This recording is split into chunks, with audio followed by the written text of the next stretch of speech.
کہ ٹوٹے ہاتھ ابو لہب کے۔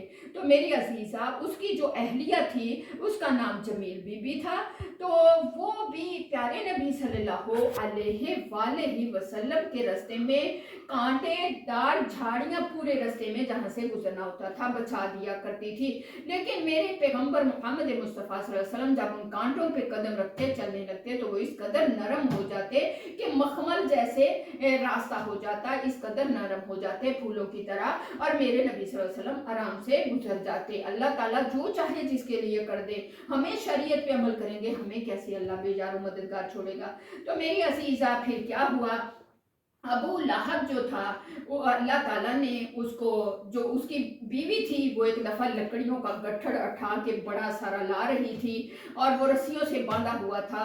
اللہ سبحانہ تعالیٰ نے فرشتے کو بھیجا، جا اس کی رسی کو ڈھیلا کر کے اس کے گلے میں ڈال دے۔ جب وہ اس کا خیال اس نے دل میں کیا کہ میں یہ گٹھڑ اتار کے میں تھوڑی دیر آرام کر لوں، اس نے اپنا گٹھڑ جیسے یوں ہی پکڑا، اس کا رسہ گلے میں ڈلا اور وہ اپنے ہی اس گٹھڑ سے پھانسی کے پھندے کی طرح وہیں ختم ہو گئی، وہیں وہ جو ہے چلی گئی اپنی آخرت کی طرف۔ اب ہم آخرت جیسی بنائیں گے ویسی ہی ہمارے سامنے ہوگی۔ تو میری عزیزہ وہ وہیں فوت ہو گئی، اور ابو لہب کے جو ابو لہب جو تھا اس کو اللہ تعالیٰ نے ایسا مرض لگایا کہ اس کے بدن پہ کوئی گلٹی نکل آئی۔ تو میری عزیزہ اور ناسور مرض یعنی چیچک کا مرض لگ گیا، جس سے جسم سارا گل گیا، اس گلٹی سے آگے یوں پھیلا، اور یہاں تک کہ گھر والے بھی نفرت کرنے لگے۔ بدن سے اتنی بدبو آتی تھی جیسے کتے کے آگے روٹی پھینکتے اس طرح کھانا رکھتے تھے۔ آخر اتنا تنگ آ گئے، اتنا تنگ آ گئے، اتنا تنگ آ گئے کہ اس کو رسی اس کو جو ہے کچرے کے ڈھیر پہ، گند کے ڈھیر پہ پھینک دیا، اور وہیں دور سے یوں روٹی پھینک آتے۔ تو میری عزیزہ جب وہ وہیں تڑپ تڑپ کے مر گیا تو قریش کو کہا، تو میری عزیز بہنوں بیٹیوں، کہ اس کے گلے میں رسی ڈال کے اس کو کھینچ کے کہیں دبا دو کہ یہ بدبو ہماری ناک میں ہم سے برداشت نہیں ہو رہی، اور ہمیں اس کو دبا دو کسی جگہ۔ اور اسی طرح ابو لہب کی موت آئی کہ اللہ کا عذاب کبھی بھی کسی وقت بھی آ سکتا ہے۔ خدارہ اس فتنے کے دور میں اپنے آپ کو بچاؤ۔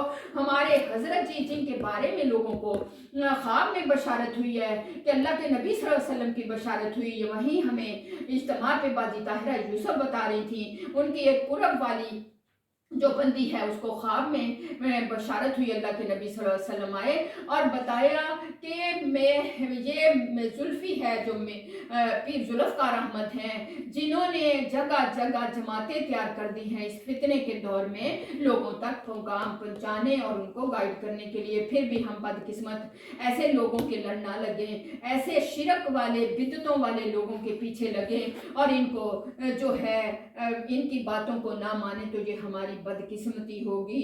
تو میری عزیزہ اسی طرح ابو لہب کے خواب میں پھر کسی وقت آپ کو سناؤں گی پورا۔ تو میری عزیزہ اسی طرح، کیونکہ بات دوسری طرف نکل جائے گی فتنے کے دور کے بارے میں آپ کو نبی صلی اللہ علیہ وسلم کی یہ جو ہے بشارت آپ کو بتاؤں گی۔ اسی طرح ابو لہب کے 2 بیٹے تھے، عتبہ اور عتیبہ۔ تو اسی وقت ابو لہب نے اپنے بچوں کو بلایا جن کا نکاح پیارے نبی صلی اللہ علیہ وسلم کی بیٹی ام کلثوم اور ام رقیہ سے ہو چکا تھا، رقیہ اور کلثوم سے ہو چکا تھا۔ تو میری عزیزہ اس نے اپنے بیٹوں کو بلایا کہ ابھی ان کو طلاق دے دو، کیونکہ چاچا تھا۔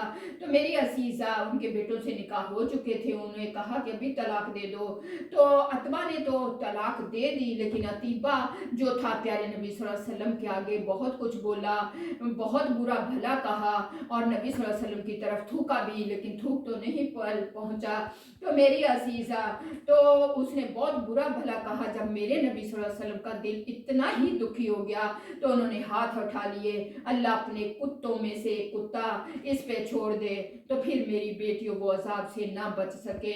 سارے اللہ تعالیٰ آپ کو مجھے اس فتنے کے دور میں اپنی حفاظت میں رکھے اور اپنے نور والے رستے پہ استقامت کے ساتھ چلائے، آخری سانس تک آپ کی میری حفاظت فرمائے۔ وآخر الدعوانا ان الحمد للہ رب العالمین۔